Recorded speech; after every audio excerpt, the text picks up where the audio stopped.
Good morning girls. आज हम पढ़ेंगे व्याकरण और व्याकरण में हम पढ़ेंगे शब्द का उत्पत्ति के आधार पर वर्गीकरण। तो सबसे पहले हमें पता होना चाहिए कि शब्द क्या है।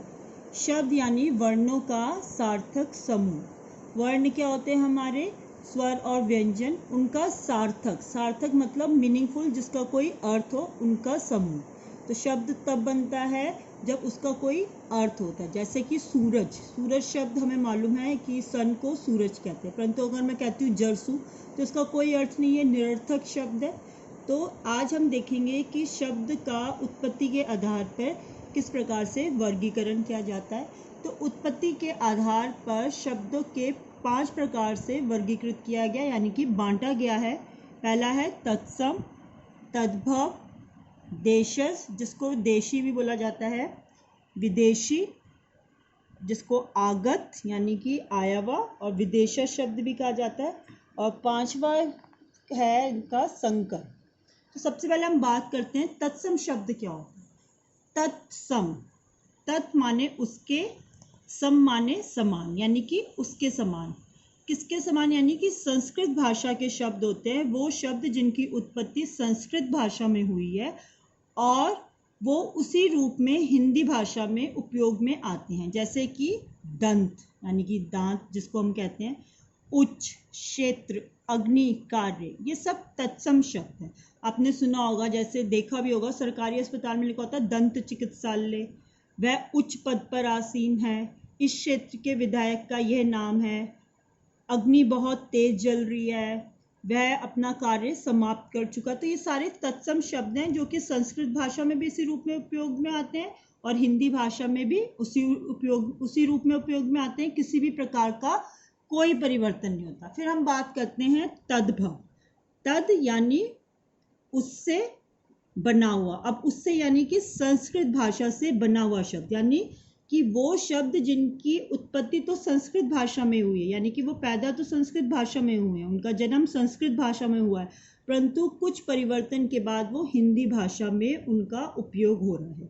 जैसे कि दंत शब्द जो है, जिसका रूप बदल के हिंदी भाषा में वो आ गया, उसका तद्भव रूप है दांत, उच्च का ऊंचा, क्षेत्र का खेत, अग्नि का आग, कार्य का काम। यानी कि ये सारे जो शब्द दिख रहे हैं आपको, ये तद्भव शब्द है जिनकी उत्पत्ति कहाँ पर हुई? संस्कृत भाषा में हुई, परंतु उनमें कुछ परिवर्तन हुआ। यहाँ पे कुछ भी परिवर्तन नहीं हुआ और तद्भव में उन शब्दों में परिवर्तन हुआ। परिवर्तन के साथ वो हिंदी भाषा में उनका उपयोग होने लगा। अब हम बात करते हैं तीसरे प्रकार की। तीसरा भेद हमारा देशज और देशी। इसको देशज भी कहा जाता है और देशी भी। तो आपको मालूम है कि जो भारत एक बहुत बड़ा देश है, तो भारत देश में जो भिन्न भिन्न भाषाएं हैं, जो देश की विभिन्न भाषाओं के शब्द हैं, वो हिंदी में आ जाते हैं, तो उनको कहा जाता है देशज या देशी शब्द। जैसे भात है, लोटा है, खिचड़ी है, खिड़की है, ये सब देशज शब्द।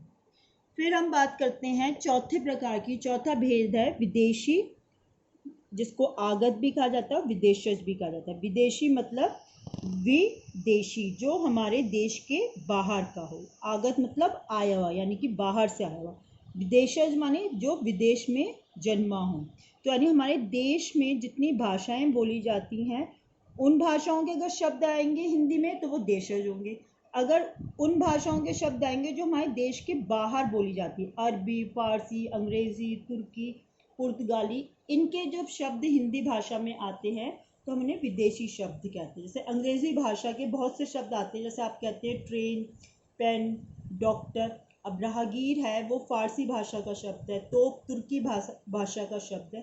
तो ये वाले शब्द जो हैं, जो कि हिंदी भाषा में आए, जब विदेशी हमारे देश में आए तो वो अपने साथ अपनी भाषा भी लेकर आए और वो भाषा हम लोग उपयोग करने लगे।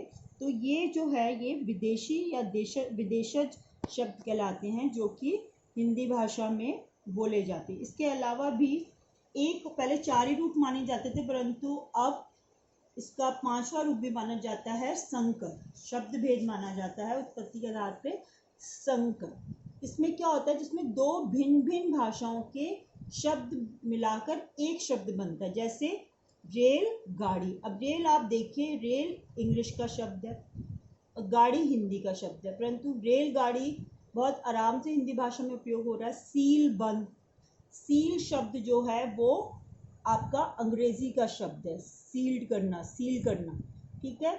तो अब जांच करता है, देखिए जब आप जांच करता, जांच आपका हिंदी का शब्द है, करता संस्कृत का शब्द है। तो अलग अलग भाषाओं के शब्द है। इसमें कोई शब्द देशज भी हो सकता है, विदेशी भी हो सकता है, यानी हमारी देश की भाषाओं के शब्द भी हो सकते हैं। जैसे जांच करता में सारे हमारे हिंदी और संस्कृत के शब्द हैं, ठीक है। अब रेलगाड़ी में एक अंग्रेजी का शब्द है, एक हिंदी का शब्द है। तो यानी कि भिन्न भिन्न भाषाओं के शब्द जब मिलकर एक शब्द बनाते हैं वो तो संकर शब्द बनते हैं।